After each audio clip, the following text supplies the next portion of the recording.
नमस्कार, न्यूज़ 24 देख रहे हैं आप। मैं हूं आपके साथ डॉक्टर मीना शर्मा। आज एक बार फिर से हम एक ऐसे विषय के साथ आपसे चर्चा कर रहे हैं जो आप सब से जुड़ा हुआ है। हम हर घर से जुड़ा हुआ है। हमारे घरों में हमारे बच्चों से, हमारी उम्मीदों से जुड़ा हुआ है, हमारे खुद के सपनों से जुड़ा हुआ है, हमारी शिक्षा व्यवस्था से जुड़ा हुआ है, हमारे भविष्य से जुड़ा हुआ है। कोटा, राजस्थान में कोटा एक वो शहर है जहां पूरे देश के बच्चे आते हैं और डॉक्टर इंजीनियर बनने के सपने लेकर वहां पहुंचते हैं। अलग अलग तरह के माँ बाप किसी तरह से अपने इंतजाम जिस तरह वो कर सकते हैं करके अपने बच्चों को वहां भेजते हैं, लेकिन सभी बच्चे डॉक्टर इंजीनियर नहीं बन सकते। इस बात को ना तो माँ बाप पहचानते हैं और ना ही कोटा कोचिंग इंस्टीट्यूट्स में बैठे हुए टीचर्स इस बात को पेरेंट्स को समझाते हैं। नतीजा ये होता है कि हर बार कोटा से हमें सुसाइड की खबर सुनने को मिलती है। एक सप्ताह में 4 दिनों में 2 छात्रों ने जो आत्महत्या की है, उसके बाद एक बार फिर से इस सवाल पर चर्चा लाजमी है कि आखिर कोटा में यह आत्महत्याओं का और वो भी छात्र छात्राओं का सिलसिला कब रुकेगा। इस बार जिस नौजवान ने, जो कि धौलपुर का बताया जा रहा है, राजस्थान के ही 20 साल की उम्र है और सुसाइड करते हुए जो नोट लिखा है उसमें ये कहा है, 3 बार अटेम्प्ट किया, चौथी बार में भी अपने पिता को एड्रेस करते हुए कि मैं इसे पास नहीं कर पाऊंगा। तो ऐसे हालात तक क्यों पहुंचते हैं बच्चे और उनके परिवारजन, उन्हें यहाँ तक पहुंचने से पहले भाप क्यों नहीं जाते, पहचान क्यों नहीं जाते, और इस परिस्थिति से पार पाने के लिए हमारी व्यवस्था, जिसमें समाज और सरकार दोनों शामिल हैं, वो क्या कर रहे हैं, हम समझने की कोशिश कर रहे हैं। अगले 1 घंटे हमारे खास मेहमानों के साथ। हमारे साथ राजकुमार शर्मा कांग्रेस पार्टी के प्रवक्ता है, राजेश चौधरी जी बीजेपी से है, डॉक्टर भरत सिंह शेखावत कोटा से हमारे साथ जुड़े हैं, डॉक्टर ज्योति सिडाना भी समाजशास्त्री हैं, कोटा से जुड़ी हैं, पीयूष सुंदा जो कि संस्थापक है प्रिंस एकेडमी के, सीकर जिले में। सीकर एक नया हब बन रहा है एजुकेशन का, और यहाँ पर जिस तरह से बच्चों की संख्या बढ़ रही है, इसलिए लाजमी है कि कोटा के बाद सीकर जो डॉक्टर्स और इंजीनियर्स की फैक्ट्री तैयार कर रहा है, वहाँ जो फैक्ट्रीज बनी हुई हैं उसमें किस तरह से काम करते हैं। श्याम सुंदर शर्मा जी वरिष्ठ पत्रकार जयपुर से, आनंद वर्धन शुक्ला जी पूर्व पुलिस अधिकारी हैं, हमारे साथ जुड़े हैं, और राजेंद्र भानावत जी पूर्व प्रशासनिक अधिकारी। आप सभी का बहुत बहुत स्वागत है। डॉक्टर भरत सिंह शेखावत, शुरुआत में आपसे करना चाहूंगी, कोटा में इन ऐसे केसेस को आप बहुत ज्यादा देखते हैं।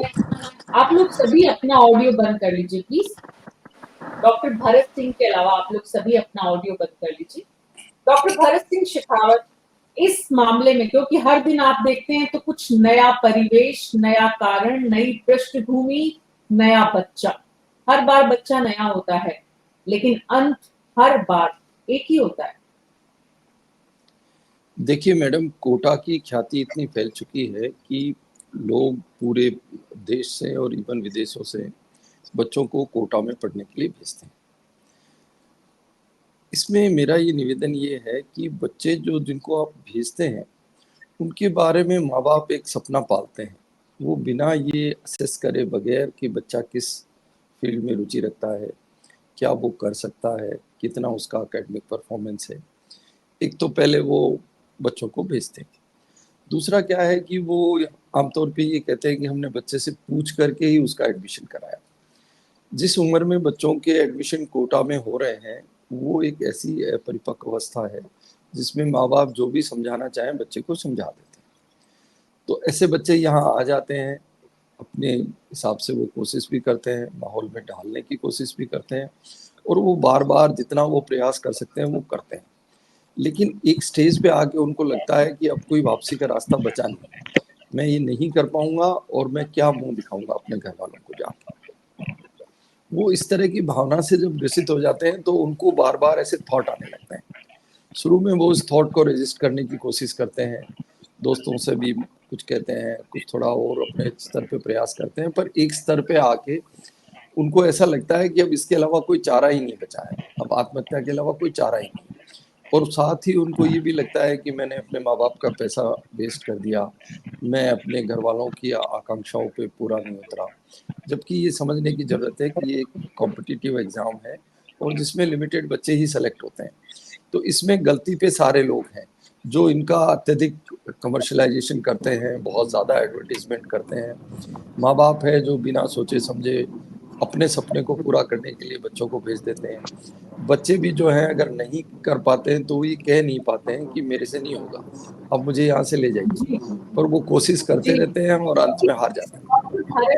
डॉक्टर भारत सिंह, इस विषय पर जब जब चर्चा हुई है, इसके कई सारे पहलू निकल कर सामने आते हैं। एक बच्चे का पर्सपेक्टिव है, एक पेरेंट्स का पर्सपेक्टिव है, एक टीचर जो पढ़ा रहे हैं वो है, और एक इंस्टीट्यूशन जो उनको वहां पर पढ़ा रहा है और टीचर्स को अपॉइंट भी कर रहा है।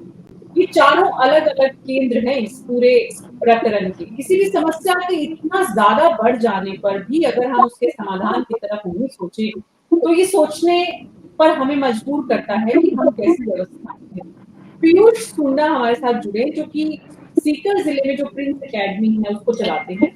और पीयूष जी, क्योंकि कोटा के भी बहुत सारे कोचिंग इंस्टीट्यूशंस में हमने जो ऑनर्स हैं उनसे बात करने की कोशिश की, लेकिन वो घबराते हैं, डरते हैं, सामने नहीं आते हैं, क्योंकि हर बार कटघरे में एक बड़ा कारण कोचिंग इंस्टीट्यूट्स को भी करना पड़ता है खड़ा, नहीं चाहते हुए भी। चाहने और नहीं चाहने के बीच एक बहुत बड़ी बहस है। ये सवाल ये है कि जो बच्चे आते हैं आपके पास, उनमें से आप जैसे लोग और आपके जो काउंसलर्स हैं, उनके लिए कितना ये आसान होता है और कितना मुश्किल होता है, ये बता देना कि ये बच्चा क्रैक कर सकता है, ये बच्चा एग्जाम पास कर सकता है और ये नहीं कर सकता है। सबसे पहले तो न्यूज़ 24 को इस आयोजन के लिए मैं बधाई देता हूं कि बहुत ही संवेदनशील मुद्दे को आपने रखा है।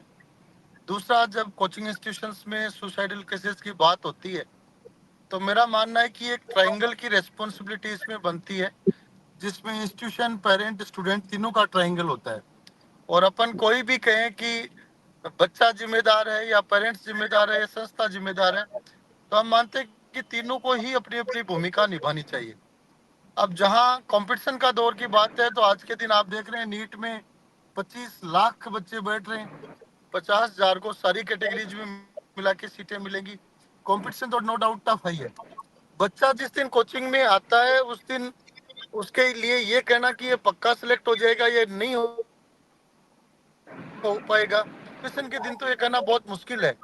लेकिन जो जो बच्चा टेस्ट के माध्यम से गुजरता है त्यों त्यों ये लगने लगता है कि एफिशिएंट कितना क्या है।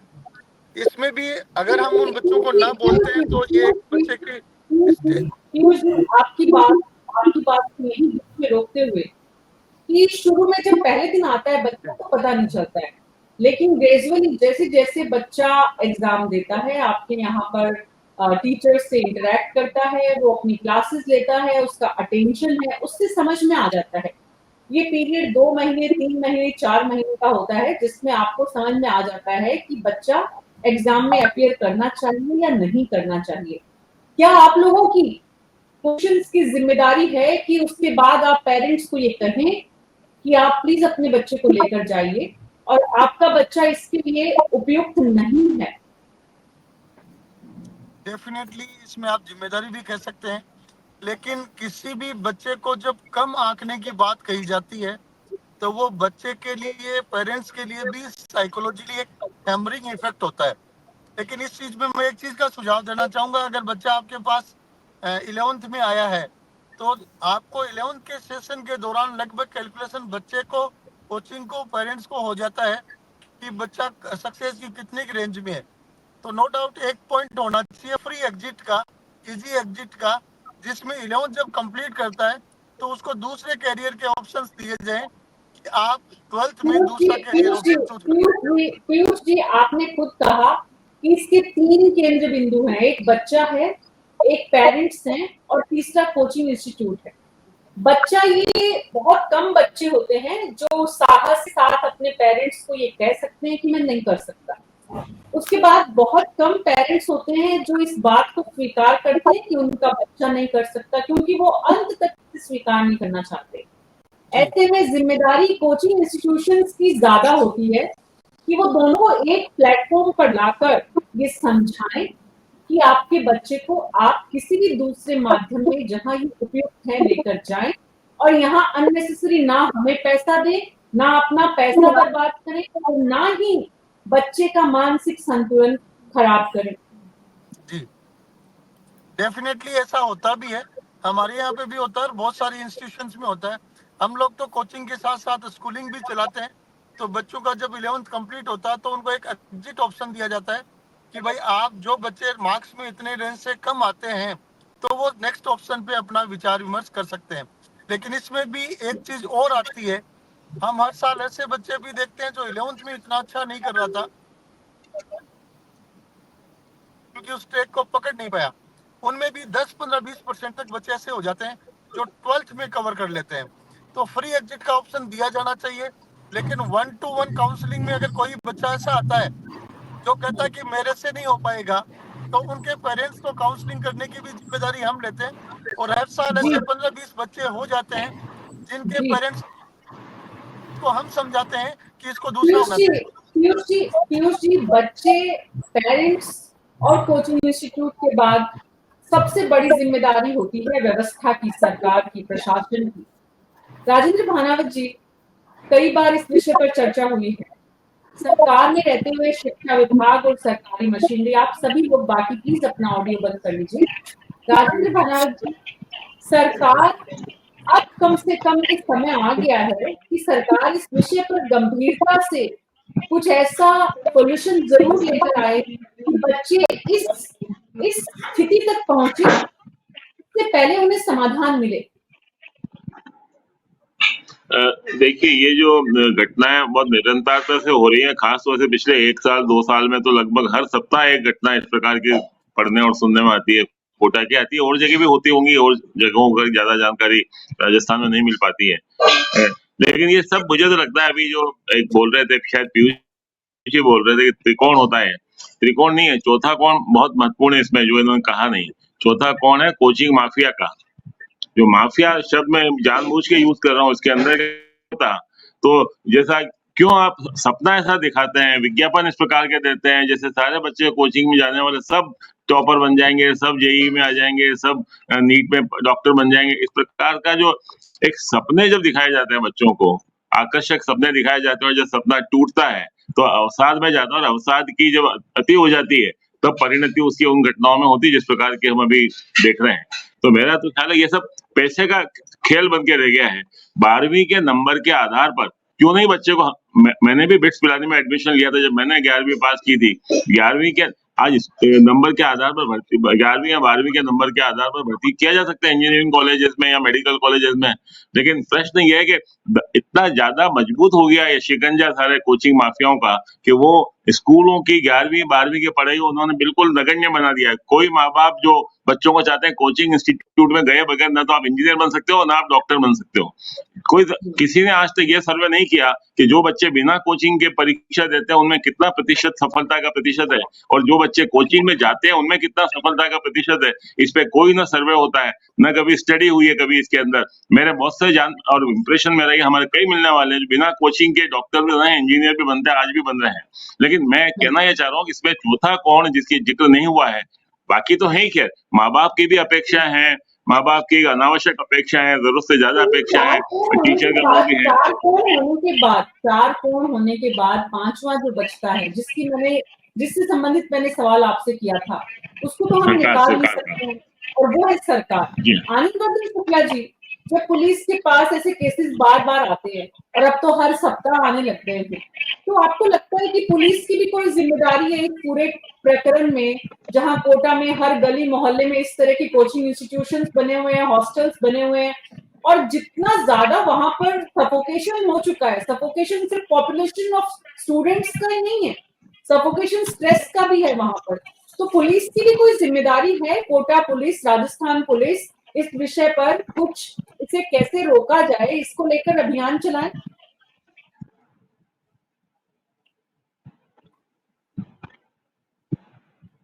आप अपना ऑडियो ऑन करिए आनंद वर्धन जी। मैं एक बात कहना चाहता हूँ अपनी बात कहने से पहले।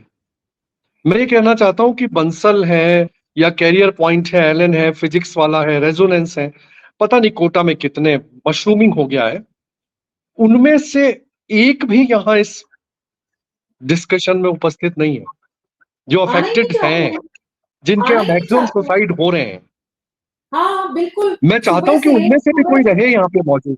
आनंद वर्धन जी, आपके पास 2 बजे फोन गया है, 3 बजे फोन गया है इस चर्चा को लेकर। उस दौरान कई कोचिंग इंस्टीट्यूशंस के लोगों से बात की है, फोन नहीं उठाते तो बात नहीं करते हैं, बात करते हैं तो डिबेट में नहीं आना चाहते हैं। मैं तो पीयूष जी को इस मामले में बधाई देती हूँ कि उन्होंने मुखरता से कम से कम ये आए तो सही। अच्छा, अब आपके प्रश्न का मैं उत्तर देता हूं। देखिए, मैंने जब पिछले डीजी साहब थे, आई थिंक मिश्रा साहब, उस समय मैंने एक प्रपोजल दिया था। मैं चूंकि सॉफ्ट स्किल का ट्रेनर हूं, तो मैंने कहा था कि सारे कोचिंग इंस्टीट्यूट वालों के जो बच्चे हैं कोटा में, एक एक बार मुझसे बात करा दो। पुलिस की जिम्मेदारी है, मैं ये मना नहीं करता हूं कि पुलिस की जिम्मेदारी नहीं है, लेकिन जहां तक काउंसलिंग का सवाल है, जहां तक साइकोलॉजिकल बच्चों को पैट करने का सवाल है, कोई ऐसा इंस्टीट्यूट नहीं है कोटा में जो बच्चों से डायरेक्ट बात करता है। आग लगती है तो कुआं खोदते हैं, बच्चा जब सुसाइड करता है तो उनके जो मालिक बुला के उनसे बच्चों से बात करते हैं, जिनको कुछ नहीं मालूम कि क्या बात करनी है। अभी इन दिनों कोटा के कलेक्टर ने कुछ जो अभी वर्तमान है प्रयास किया है, वो खुद जाकर के कोचिंग इंस्टीट्यूट में बच्चों, देखो यार, आईआईटी जो है वो लिमिट नहीं है लाइफ की। आज भी इंडिया में मैं आपको गारंटी दे रहा हूं 40 नौकरियां ऐसी हैं जिसमें भाणावत सर वैकेंसी आती है, कोई अप्लाई नहीं करता है क्योंकि हमारे पास ट्रेंड लोग नहीं है। तो जब नहीं है तो उन बच्चों को बताया जाए ना कि IIT is not the end of the life. दूसरा, साइकोलॉजिकल प्रेशर इतना ज्यादा पेरेंट्स की तरफ से होता है, तेरे बाप के सपने तू सच कर, जो तेरा पिता नहीं कर सका वो तू कर, तेरा भाई नहीं कर सका वो तू कर। बच्चा इतना ज्यादा प्रेशर में आता है कोटा कि वो पहले टेस्ट में जब फेल होता है तो कहता मैं क्या मुंह दिखाऊंगा। पुलिस की अपनी जिम्मेदारी सिर्फ इतनी सी हो सकती है, हम इतनी ही कह सकते हैं कि वो कोचिंग इंस्टीट्यूट का राउंड ले, लेकिन क्या हमारे पुलिस इंस्पेक्टर या डिप्टी एसपीज या इवन एसपीज साइकोलॉजिकली इतने ट्रेंड हैं क्या कि वो जाके बात कर सकें? कितने कोचिंग सेंटर हैं जिसमें साइकोलॉजिस्ट की पोस्टिंग है? करोड़ों रुपए महीने कमा रहे हैं लोग, लाखों नहीं करोड़ों। क्यों नहीं साइकोलॉजिस्ट की पोस्टिंग करते हैं लोग अपने यहाँ? जो बात करे, प्रशासन का अपना दायित्व है, पुलिस का भी अपना दायित्व है। पुलिस तो क्या करती है, जब कोई घटना घटता है तो जाके देखते हैं कि इसके पीछे रीजन क्या है। राजेश चौधरी कोई जी, रीजन का पता नहीं चलता मैडम, कोई रीजन का पता नहीं चलता। आपकी जिम्मेदारी राजेश चौधरी जी, पिछले 20 मिनट में जितना डिस्कशन में जितने लोगों को आपने सुना है, इस पैनल में आज अलग अलग सेक्टर के लोग इसीलिए हैं कि इस विषय पर अब सरकार थोड़ी गंभीरता दिखाए। आपने बड़ी बड़ी गारंटीज दी हैं, इस देश के युवाओं को सुसाइड नहीं करने की गारंटी देने का समय आ गया है। मीना जी, आपने आज बहुत अच्छा इशू रखा है, क्योंकि कोटा नहीं पूरे राजस्थान में बहुत सारे जगह हैं जो एजुकेशन इंडस्ट्री कह सकता हूं मैं इन्हें, ये व्यापारिक प्रतिष्ठान बन गए, कोचिंग सेंटर्स। यहाँ पढ़ाई कम, प्रतिस्पर्धा ज्यादा, यहाँ सेवा भाव कम, पैसे कमाई का जरिया बना रखा है इन सारे इंस्टीट्यूट्स ने। मैं एक उदाहरण देता हूँ, मेरा बच्चा भी वहाँ कोटा पढ़ने गया था, तो मैं जब वहाँ गया बच्चे के एडमिशन में, तो मैंने देखा पूरे देश के बच्चे वहाँ आ रहे हैं और कोई लेना देना नहीं है, कोई पढ़ाई के बारे में बात नहीं करता, कोई उनके ये नहीं पूछता बच्चे कब खाना खाया, कब नहाया, कब धोया, कोई लेना देना नहीं। उनको केवल ये कि एडमिशन लो, पैसे जमा कराओ और आप घर जाओ। मतलब उनकी जो सोशल लाइफ है, बच्चों की लाइफ है, 10th के बाद में जैसे 12th के बाद में जाते, सोशल लाइफ बिल्कुल खत्म हो चुकी है, परिवार से बिल्कुल टूट जाता है, अलग हो जाता है, और उसके सामने केवल एक टारगेट रहता है, तुझे अचीव करना है, तुझे पास होना है। हर साल जैसे पीयूष हुंडा जी ने कहा 25 लाख स्टूडेंट में से केवल 50,000 60,000 सीटें ही हैं, तो सभी का एडमिशन तो संभव नहीं है। परंतु ऐसी कोई एजुकेशन संस्था, चाहे जितने भी अभी नाम बताए, एक भी ऐसी एजुकेशन संस्था नहीं है जो बच्चों के उनके मेंटल डिस्टरबेंस को कंट्रोल करे, उनके सोशल लाइफ के बारे में। राजीव चौधरी जी, सवाल ये है कि अब आपकी सरकार क्या करेगी? आप इस विषय में एक कमेटी बनाएं, इस विषय में किसी 4 लोगों को अपॉइंट करें कि भाई इसको कैसे इस प्रॉब्लम का सॉल्यूशन हो, कि ऐसी स्थिति में बच्चे पहुंचे उससे पहले वो कहीं कनेक्ट कर सकें, उनको विश्वास हो कि हमारी बात यहाँ पर सुनी जाएगी, समझी जाएगी। मीना जी, जैसा भी आपने परसों भी देखा होगा, राजस्थान की पुलिस और गुजरात की पुलिस ने एक माफिया गैंग था एमड्रिन ड्रग्स, जो 250 करोड़ की ड्रग्स थी वो केवल युवा ही लेते थे। और ये युवा जो ड्रग्स है ये कहाँ कहाँ प्रोवाइड होती थी?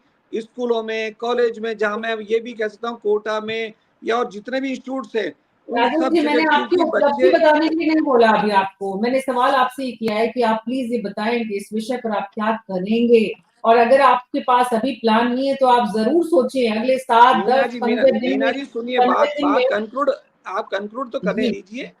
क्योंकि जी हमारी 2-3 महीने की भी सरकार हुई है और आपने बहुत सेंसिटिव इशू बनाया, क्योंकि राजस्थान की युवा पीढ़ी ही अगर सही नहीं रहेगी, सही दिशा में नहीं जाएगी तो क्या होगा। मैं आपके चैनल के माध्यम से पूरी राजस्थान की जनता को आश्वस्त करता हूँ, राजस्थान की बीजेपी सरकार युवाओं के इन कोचिंग इंस्टीट्यूट पे जितना पॉजिटिव होगा, बच्चों के हितकारी जो कार्य हैं वो सब किए जाएंगे।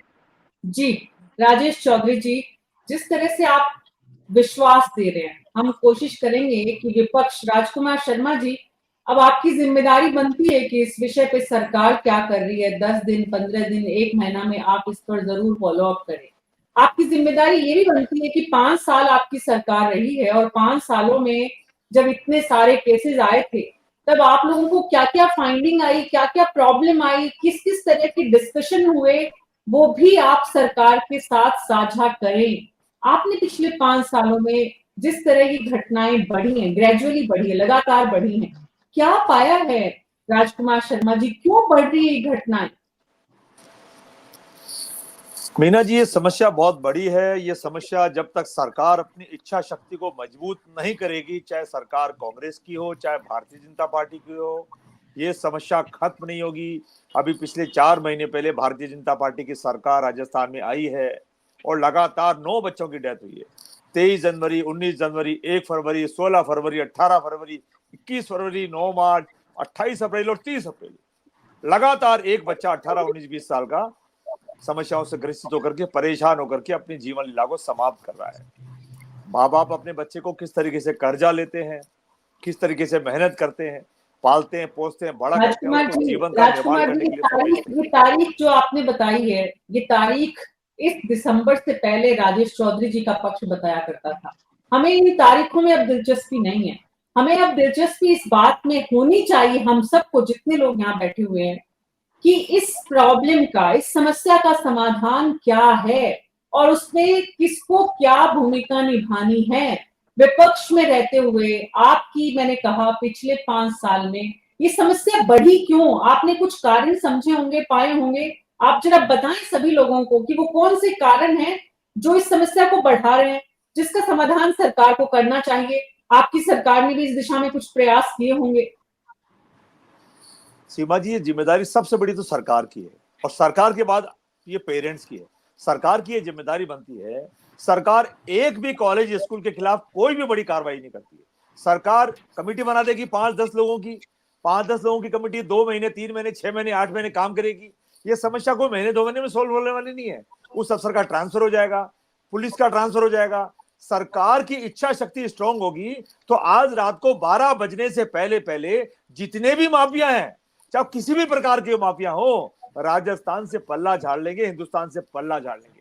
लेकिन वो जानते हैं कि मेरा मोटा चंदा एमएलए साहब को जाता है, मेरा मोटा चंदा पार्षद महोदय को जाता है, मेरा मोटा चंदा फलाना साहब को जाता है। ये जब तक सिस्टम खत्म नहीं होगा, ये समस्या खत्म नहीं होगी। कोचिंग इंस्टीट्यूटों का जाल देखो आप, जितने भी कोचिंग इंस्टीट्यूट हैं, जितने भी बड़े बड़े कॉलेजेस हैं, जितने बड़े बड़े अस्पताल हैं, इन सब जगह बड़े बड़े लोगों का पैसा लगा हुआ है। और जब बड़े लोगों का पैसा लगा हुआ होता है तो यूडीसी लेवल का अधिकारी या आरएएस से नीचे लेवल का अधिकारी कैसे कार्रवाई कर सकता है? वहां पर जाके वो कार्रवाई कर ही नहीं सकता। और कार्रवाई कर इसलिए नहीं सकता कि सरकार की तरफ से उसको ग्रीन झंडी नहीं मिली हुई होती है। अगर सरकार की तरफ से ग्रीन झंडी मिले कि जयपुर के अंदर किसी भी सड़क पे दुकान से 3 फुट आगे कोई भी फुटपाथ पे सामान नहीं रखा जाएगा, कोई भी ठेला नहीं लगेगा, क्या मजा लगे ठेला लगा ले, क्या मजाल है को फुटपाथ पे सामान रख ले, लेकिन होता क्या है, सारा सिस्टम मिला हुआ होता है। 3 फुट नहीं 30-30 फुट आगे तक सामान रखा जा रहा है। सड़कें 12-12 फुट की हो गई है, 60 फुट की वो सड़क है, और हम सब लोग तमाशाबीन होकर के देखते रहते हैं। चाहे उसमें पार्षद हो, एमएलए हो, एमपी हो, एसएचओ हो, चाहे वहां का एसडीएम हो, और चाहे वहां के कलेक्टर साहब हो। कलेक्टर साहब की भाई भी वहां से सामान खरीदती है, कलेक्टर साहब का बच्चा भी उस कोचिंग में पढ़ रहा है। ये समस्या पूरे देश प्रदेश में बढ़ती जा रही है। मैं आपके चैनल पे सभी जिम्मेदार लोगों से निवेदन करना चाहूंगा, मेहरबानी करके कोचिंग वाले भी ध्यान दें। पंखे में स्प्रिंग लगाने से समस्या खत्म नहीं हो जाएगी। वो छत पे से कूदेगा तो क्या जाल लगाओगे, और अगर छत पे जाल लगा लोगे वो तो पहाड़ पे से कूद जाएगा, वो तो ट्रक के नीचे आ जाएगा, वो ट्रेन के नीचे आ जाएगा। ये माता पिता को भी सोचना पड़ेगा कि वो बच्चों को जब आप भेज रहे हैं, देख बेटा मैं तो कुछ कर नहीं पाया, अब ये काम तेरे को करना है। माँ कहती बेटा तेरे पापा ने तो कुछ कर नहीं पाए, हमारे पास साधनों का उस वक्त अभाव था, अब ये काम तुझे करना है। ये समस्याएं उनके ऊपर डाल के ना भेजें। एक बच्चा जितना बेहतर से बेहतर कर सकता है वो बेहतर करेगा। कोटा में इंस्टीट्यूट पे भी प्रतिबंध लगाया जाए, जो कोचिंग सेंटर है उनको भी प्रतिबंध लगाया जाए, वहां मनोरंजन के साधन भी डेवलप किए जाए और बड़ी काउंसलिंग की जाए। जैसे अपने चैनल पे सब मधुभाषी लोग बैठे हुए हैं, मीना जी आप भी मधुभाषी हैं, आप श्याम जी भाई साहब भी मधुभाषी लोग हैं, ऐसे अच्छे अच्छे लोगों को जितने भी चैनल पे बैठे हुए सब समझदार लोग नजर आ रहे हैं, मुझे अच्छे लोग नजर आ रहे हैं। ऐसे लोगों की वहां कमेटी बनाई जाए, प्यारी प्यारी काउंसलिंग हो, बच्चों के साथ बैठ के फ्रेंडली वातावरण में बात की जाए, उनको वहां मनोरंजन के साधन उपलब्ध कराया जाए। हो क्या रहा है, सिर्फ कंपटीशन हो रहा है। हो कैसे राजकुमार जी, हो कैसे? क्योंकि आपने बता दिया इच्छा शक्ति सरकार की इच्छा शक्ति होगी, आपने पूरी चेन सरकार की इच्छा शक्ति होगी। विधायक, एसएचओ और भी लिस्ट में जितने नाम हैं, और इन सब से हाथ बंधे हुए आपकी सरकार के थे, इस वक्त की सरकार के भी हैं। अब राजेश चौधरी जी के सामने चुनौती है कि वो 5 साल में आपकी सरकार में जो व्यवस्था थी उसको तोड़ पाएंगे, या किसी भी सरकार में। आपने बहुत ईमानदारी से राजकुमार जी इस बात को स्वीकार किया कि हम सब इसकी गिरफ्त में हैं। सवाल ये डॉक्टर ज्योति सेडाना कि जो हाल ही के केसेस आए हैं, आप क्योंकि बहुत क्लोजली इनको देखती हैं, तो इनकी फाइंडिंग क्या है? सुसाइड तक कोई भी बच्चा पहुंचता है, और बच्चा छोड़िए बड़े भी अगर इस विचार को कभी लाते हैं, जीवन में ऐसे मोड़ आते हैं, हम सबके जीवन में आते हैं, जब हम कष्ट में होते हैं, हम दुखी होते हैं, हमें लगता है इस जीवन का कोई अर्थ नहीं है, लेकिन वो मोमेंटरी होता है, और वो मोमेंट पर अगर हमारा कंट्रोल नहीं है तो सुसाइड की तरफ बढ़ जाता है। अदरवाइज सुसाइड इतना आसान भी काम नहीं है जितना इन बच्चों ने समझ लिया है, और खेल खेल में, क्योंकि उस आवेग में, उस आवेश में, उस रोष में, उस फ्रस्ट्रेशन में जो कष्ट का समय है, उस समय उन्हें नहीं रोका जाता, इसलिए ये हादसे बढ़ रहे। देखिए मैं बहुत देर से सुन रही हूँ, कुछ टेक्निकल एरर से नहीं जुड़ पा रही थी। देखिए मैं इस बात से सहमत हूँ कि आपने जो 5 एंगल बताए वो हैं। पहली चीज, मैं समाधान की तरफ सीधा आती हूँ। समाधान सबसे पहले, जैसे हमारे जो जितने भी एंगल आपने बताए, फैमिली से शुरू करते हैं। फैमिली में, सिस्टम में, अभी फैमिली में बहुत चेंज की जरूरत है। आजकल पेरेंट्स क्या करते हैं, पेरेंट्स केवल रिस्पॉन्सिबल नहीं है, लेकिन हम पेरेंट्स से शुरू करते हैं। आजकल जो फैमिली है, इवन डिंग फैमिलीज आ गई हैं, double income no kids family, या फिर सिंगल पेरेंटहुड फैमिली है। तो जो बच्चे का सोशलाइजेशन फैमिली में होना चाहिए वो नहीं हो पा रहा है। हम बच्चे को ये नहीं सिखा रहे हैं कि कैसे सोसाइटी के साथ, सोसाइटी तो छोड़िए, लाइफ में जो चैलेंजेस आते हैं उनके साथ कैसे कोप अप करना है, हम नहीं सिखाते। हम उसकी हर इच्छा पूरी कर देते हैं। जब मैं कभी पेरेंट्स से इंटरेक्शन के दौरान बोलती हूँ कि आपने बच्चे को स्ट्रगल करना नहीं सिखाया, कॉन्फ्लिक्ट से फेस करना नहीं सिखाया, तो बच्चों का, पेरेंट्स का आदत होती है कि हम चूंकि इस बार हम उनको सपोर्ट कर सकते हैं, हम इतने एफिशिएंट हैं और हमारे पास इतनी सारी चीजें हैं, तो हम बच्चों को प्रोवाइड करा देते हैं, तो बच्चे को स्ट्रगल नहीं करना पड़ता, जो कि हमने किया था। पहला पॉइंट। दूसरी चीज आप देखिए, स्कूल सिस्टम पे आइए। स्कूल में टीचर्स को, सॉरी टू से, बट स्कूल में टीचर्स को और कॉलेज लेवल पे भी आजकल टीचर्स बहुत सारे ऐसे नॉन टीचिंग एक्टिविटीज में इन्वॉल्व होते हैं कि वो बच्चे से फेस टू फेस इंटरेक्ट नहीं कर पाते।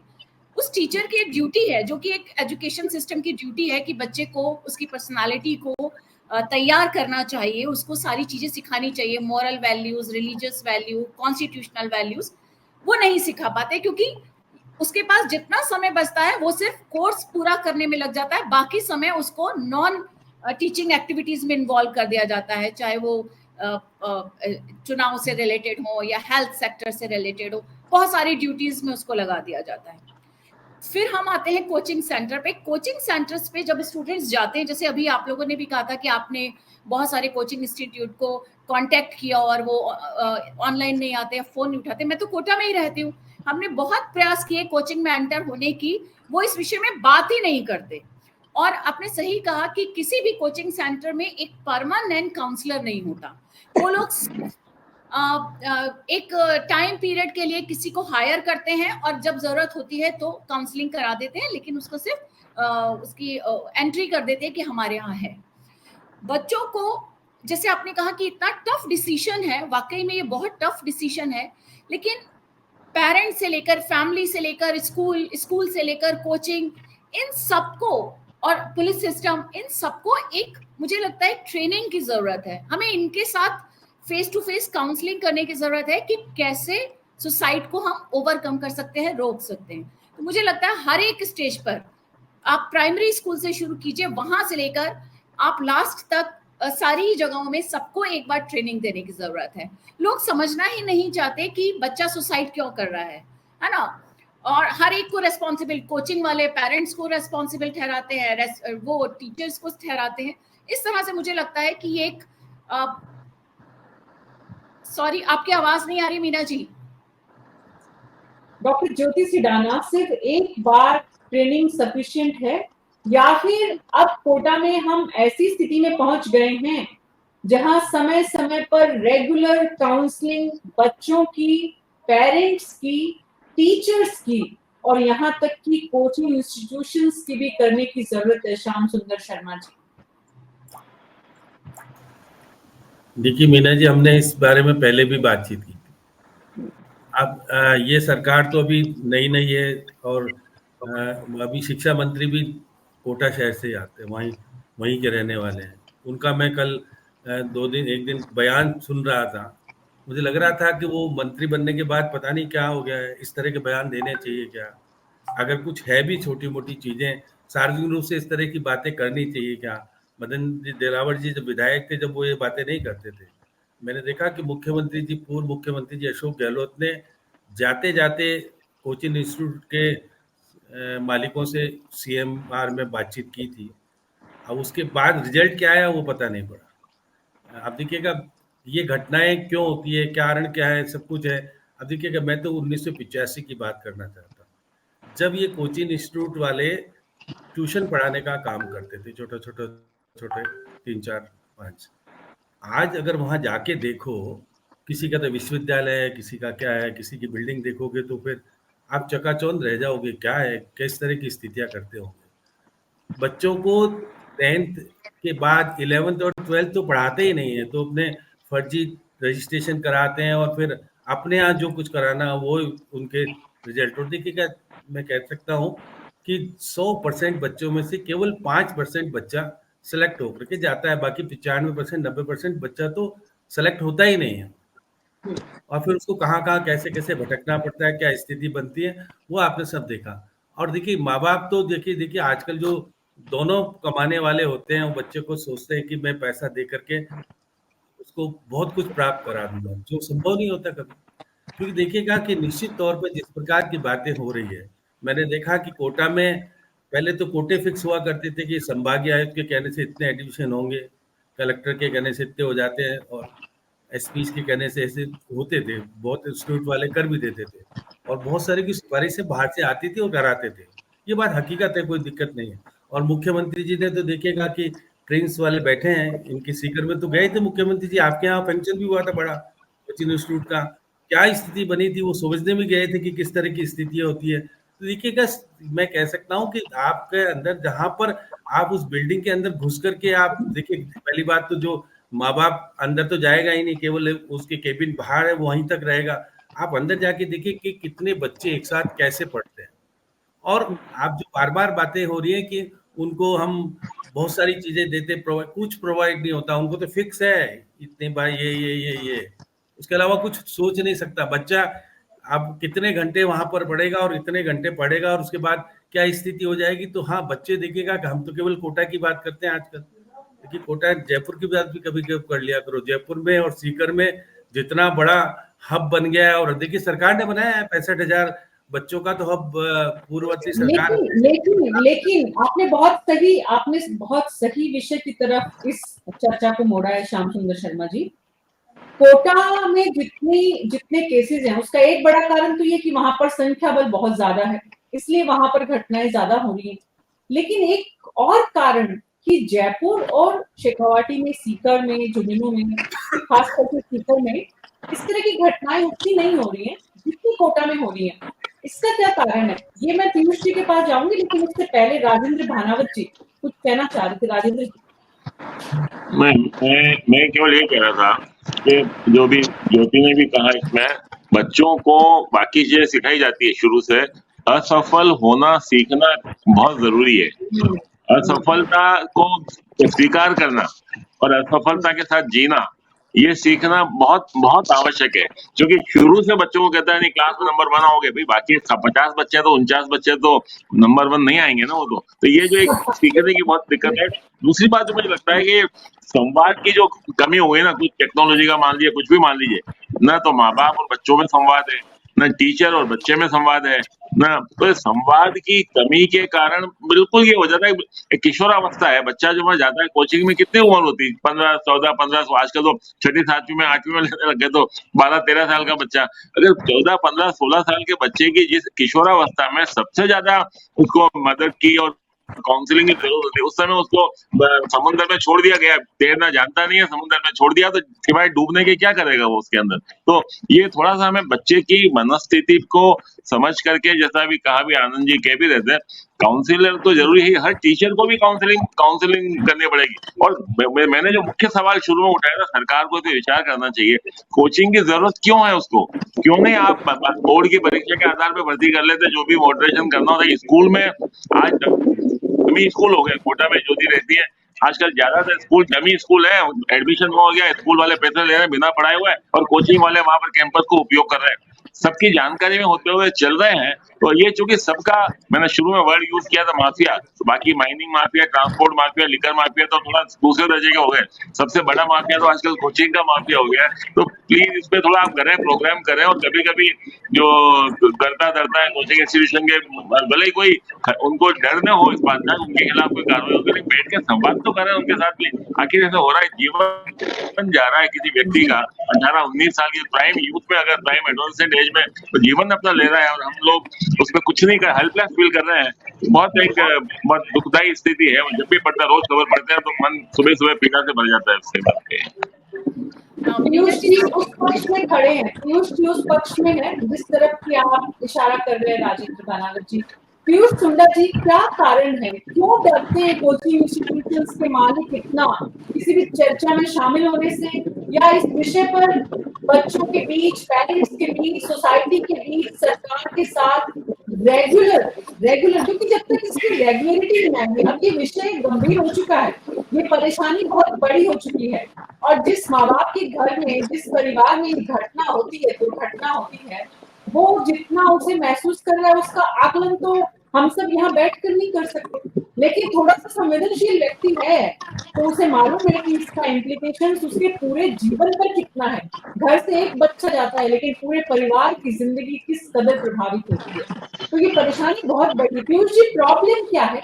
कोचिंग इंस्टीट्यूशंस के मालिक क्यों सामने आकर चर्चा में और इस विषय को एड्रेस करने में विश्वास नहीं कर रहे?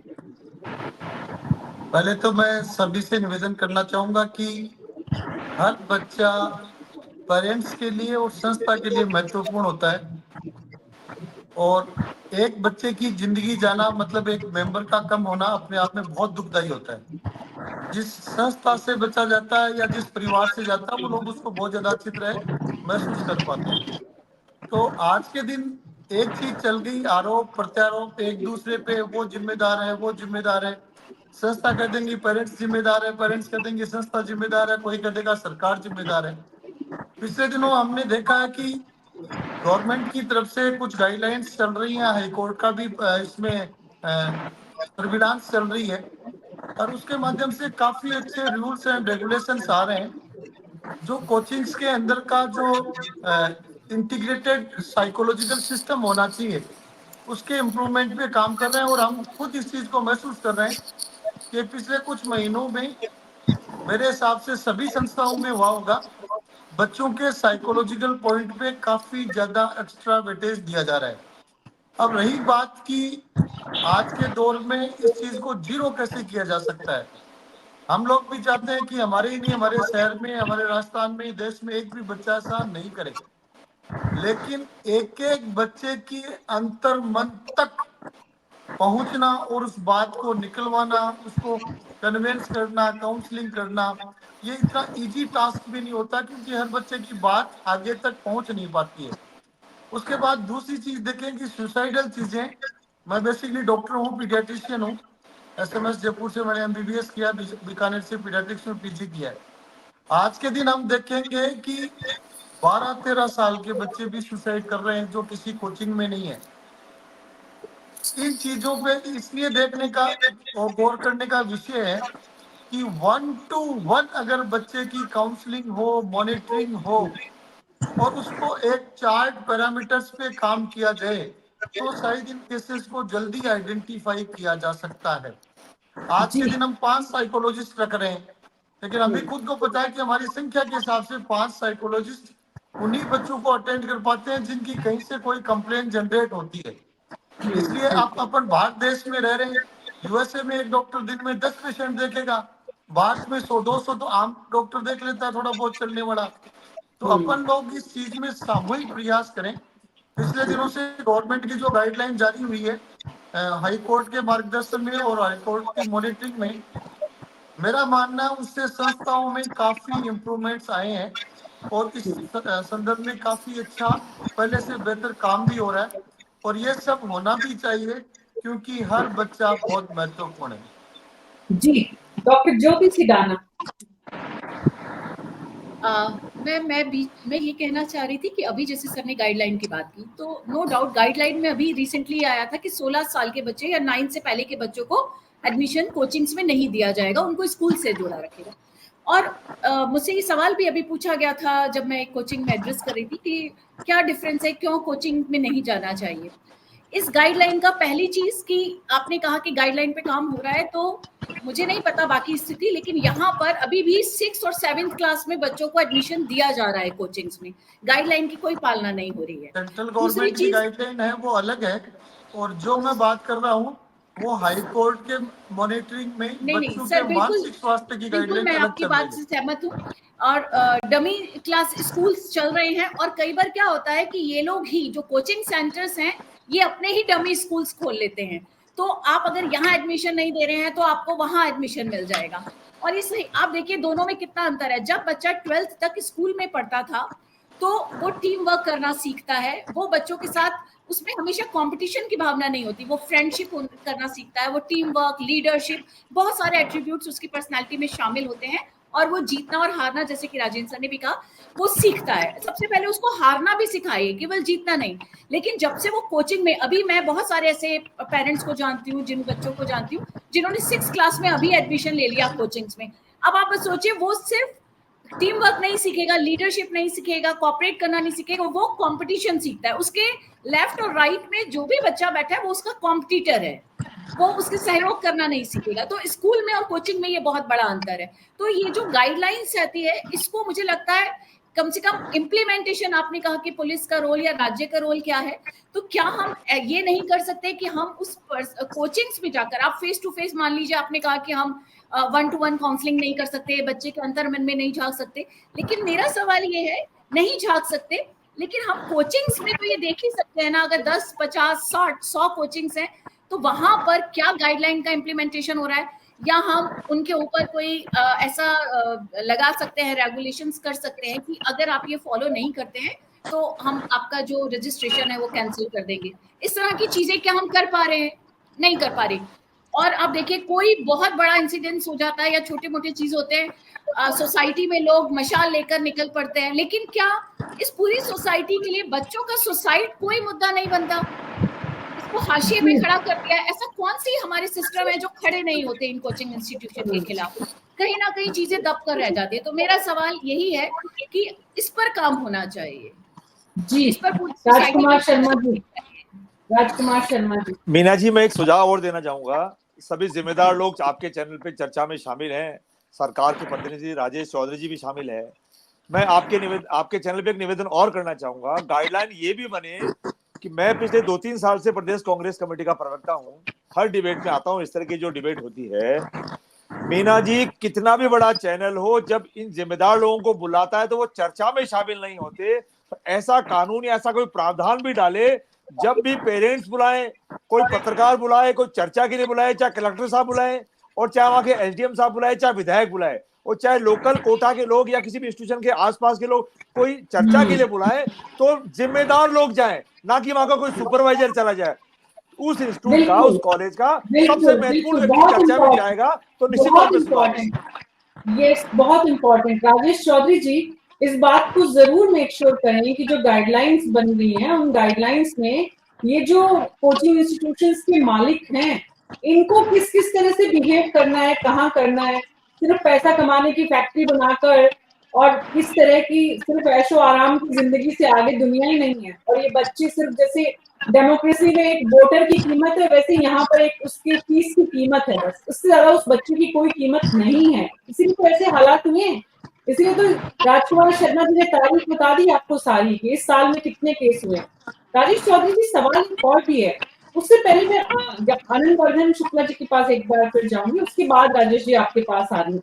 तो आनंद वर्धन जी, एक तरफ तो पुलिस की भूमिका बहुत सीमित हो जाती है यहाँ पर, लेकिन पुलिस की भूमिका चौकस चौकीदार की भी है, जो वहां पर, क्योंकि पुलिस सिर्फ घटना होने के बाद काम नहीं करती है, पुलिस का काम घटना होने के पहले भी काम करना है। तो इस पूरे प्रकरण में जब कोटा में इस तरह के केसेस बढ़ रहे हैं, हर बच्चे के भीतर जाकर नहीं देखा जा सकता, उसका वो मोमेंट कब आ जाएगा मालूम नहीं है, कौन सा बच्चा अंदर से इतना घुट रहा है कि किसको क्या जवाब दे। लेकिन क्या इस जिम्मेदारी में पुलिस की भूमिका इस घटना होने से पहले की भी कुछ बनती है, जिस पर गाइडलाइन के थ्रू या जिस पर काउंसलिंग के थ्रू या जिस पर सरकार के एक्शन के थ्रू ध्यान देने की जरूरत है? केवल पुलिस नहीं, इसमें जिला कलेक्टर और जिला पुलिस अधीक्षक नियमित रूप से जितने भी कोचिंग इंस्टीट्यूट के मालिक हैं, चाहे कोटा हो, चाहे सीकर हो या कहीं भी हो, उनको बुला के 1 to 1 बैठ के बात करें। देखिए, पुलिस की भूमिका केवल प्रिवेंटिव ही है और उसमें जिला प्रशासन का एक बहुत बड़ा रोल होता है। और उनको, अच्छा दूसरी बात ये बताइए, इतने सुसाइडल केसेस हुए, कितने कोचिंग इंस्टीट्यूट के खिलाफ एक्शन लिया गया किसी के भी द्वारा? सिर्फ काउंसलिंग भी किसकी? वही वाली बात है जो राजकुमार जी कह रहे हैं कि उनका सेक्रेटरी और उनका मैनेजर नहीं आना चाहिए, मालिक आना चाहिए। और वास्तव में मानवत साहब बिल्कुल सही कह रहे हैं, ये एक माफिया है। जब जब सर ये निर्णय लिया गया कि 12th के एग्जाम से ही मतलब एडमिशन लिया जाएगा, केवल 24 घंटे से 48 घंटे में वो निर्णय वापस ले लिए गए। क्यों ले लिए गए? आपके पास ज्यादा अच्छा उत्तर है इस प्रश्न का। तो प्रयास करने चाहिए, पुलिस अधीक्षक और जिला कलेक्टर, इनकी जिम्मेदारी बनती है, नियमित रूप से बात करें और प्रेशर में बच्चों को न रहने दें। ऑल्टरनेट और विकल्प के बारे में साइकोलॉजिस्ट बात करें, ये मेरा सुझाव है। जी, डॉक्टर भरत शेखावत, ये मेरा सुझाव। जो सवाल आनंद वर्धन जी ने उठाया है वो ये कि अभी तक मालिकों के खिलाफ, किसके खिलाफ क्या कार्यवाही हुई, पुलिस ने क्या कार्यवाही की और क्या नहीं की। पुलिस मशीनरी के हिसाब से तो आनंद वर्धन शुक्ला जी के पास इसका जवाब ज्यादा बेहतर है, लेकिन समाज के पर्सपेक्टिव में जब आप देखते हैं तो डॉक्टर भरत सिंह, ऐसा क्यों नहीं हो पाया आज तक? हमारी कानून का लचीलापन, हमारी व्यवस्थागत परेशानियां और सबसे बड़ा माफिया की ताकत। देखिए मैडम, मैं पिछले 25 वर्षों से कोटा में हूँ और मैं 25 सालों से इस विषय पे बोलता भी रहा हूँ और सारी चीज़ों की जानकारी रखता हूँ। आप मुझे 2 मिनट का वक्त दीजिए, मैं आपको सारी बात बताता हूँ। एक तो जैसे हम जो डिस्कशन कर रहे हैं, ये सब ऐसे फैक्ट्स हैं जिनके बारे में हम वर्षों से लगातार बात कर रहे हैं।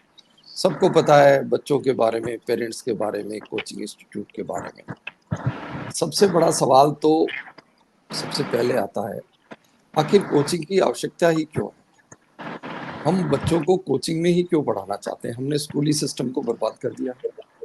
बच्चे में जो परिपक्वता बच्चों के साथ खेलने कूदने में आती है वो नहीं आ पाती है। इसके अलावा जैसे अपन बात करते हैं मालिकों को बुलाया जाए या उनको कहा जाए, ऐसा नहीं है। जिला प्रशासन लगातार इस बारे में मीटिंग करता है। कई बार राजधानी से भी बड़े अफसर आते हैं, उनके साथ भी मीटिंग होती है। मैं भी उन मीटिंगों में लगातार जाता रहता हूँ, उसमें निर्णय भी लिए जाते हैं।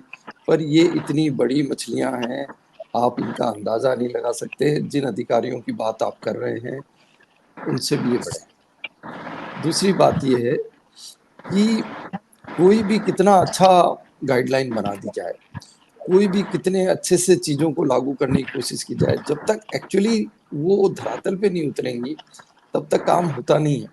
हमको एक बार ये टास्क दिया गया कि आप, चूंकि उन्होंने उस वक्त, पुरानी बात है, कि कहा कि साइकोलॉजिस्ट इतने मिलते ही नहीं, तो हमने ये सुझाव दिया कि आप अपने टीचर्स को भी अगर कहें तो हम उनको कुछ बेसिक साइकोलॉजिकल टिप्स दिए जाएं, कुछ ऐसे टूल्स हैं जो उनको प्रोवाइड किए जाएं, जो अगर स्क्रीनिंग के वक्त बच्चों को दिए जाएं तो हम आइडेंटिफाई कर सकते हैं। तो आप मानिए कि जो उन्होंने काउंसलिंग की ट्रेनिंग के लिए भेजे वो व्यक्ति थे जो रिसेप्शन पे बैठने वाली गर्ल है, जो लोगों से फीस कलेक्ट करती है, या ऐसा व्यक्ति जिसका टीचिंग से, बच्चों से एकेडमिक तौर पे कोई जुड़ाव नहीं, ऐसे लोगों को भेज दिया जाता है और वो एक फॉर्मेलिटी सी होके रह जाती है। कोटा इतनी बड़ी इंडस्ट्री हो गई है, इतने बच्चों को ये नहीं संभाल पाए।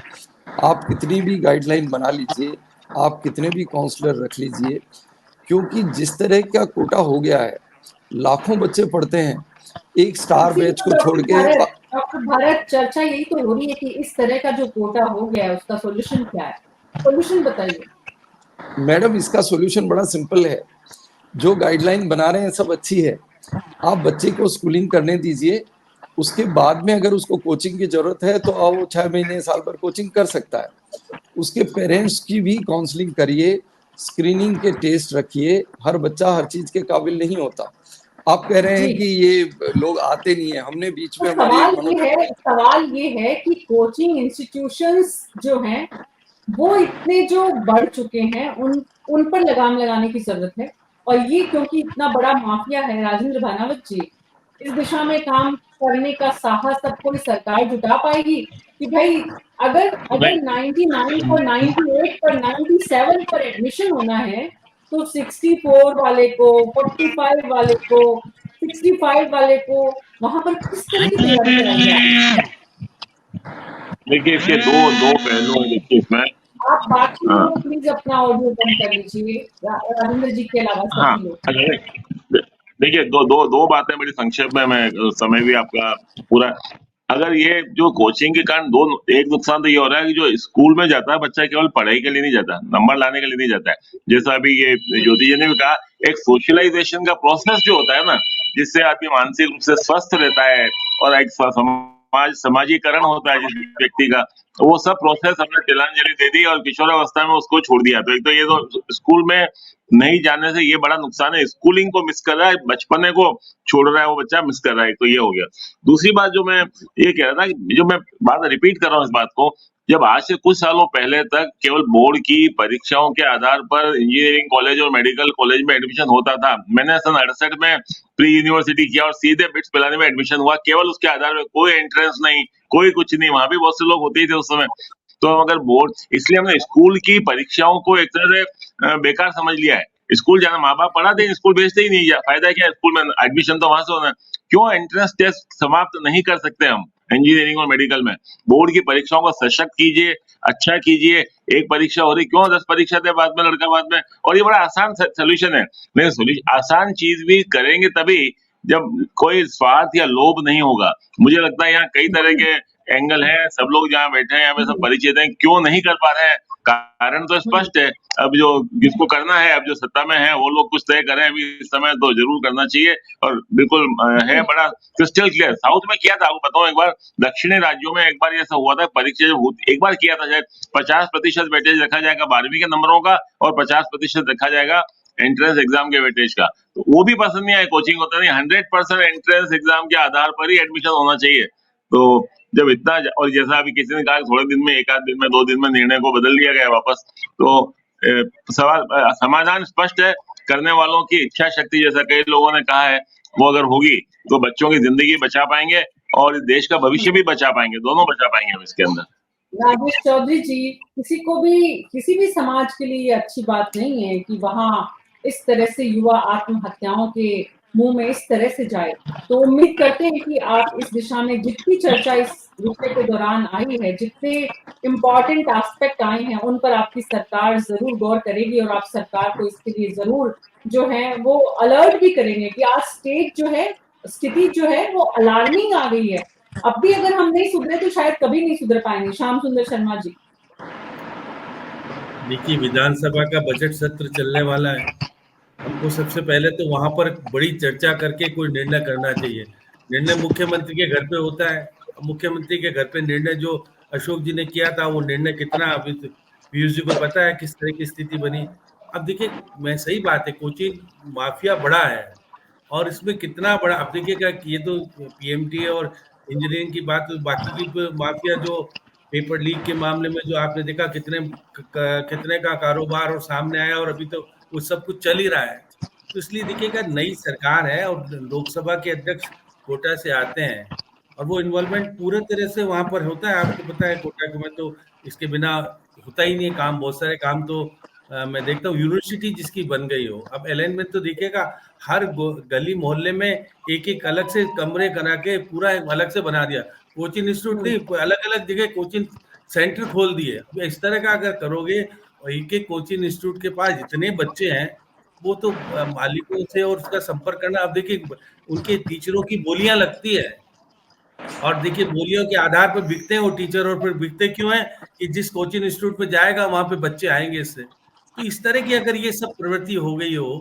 तो उसको रोकने के लिए तो निश्चित रूप से सरकार को, अब देखिए अब ये रोकने वाला मेरे को तो लगता नहीं कि बहुत जल्दी रोक पाने में ये भी सरकार सक्षम हो पाएगी, क्योंकि आपने देखा कोविड के दौरान किस तरह से कोचिंग इंस्टीट्यूट को खोलने के लिए किस तरह की जोर आजमाइश की गई, तो कितने राज्यों के किस तरह की स्थितियां बनी थी आपने देखा था।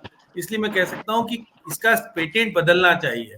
अब देखिए इंजीनियरिंग करने वाला बच्चा कितना सक्षम है, वो 10,000 की नौकरी नहीं प्राप्त कर पा रहा। तो ऐसी स्थिति में वो इंजीनियरिंग कर भी लेगा तो करेगा क्या।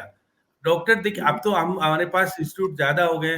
अब तो राजस्थान में इतने हो गए कि पूछो मत। अब आईआईटी के लिए वो कम पैसे में होती नहीं, अब तो वो भी पढ़ाई भी महंगी हो गई है। तो इसलिए वो सब पेटेंट ही बदलता जा रहा है।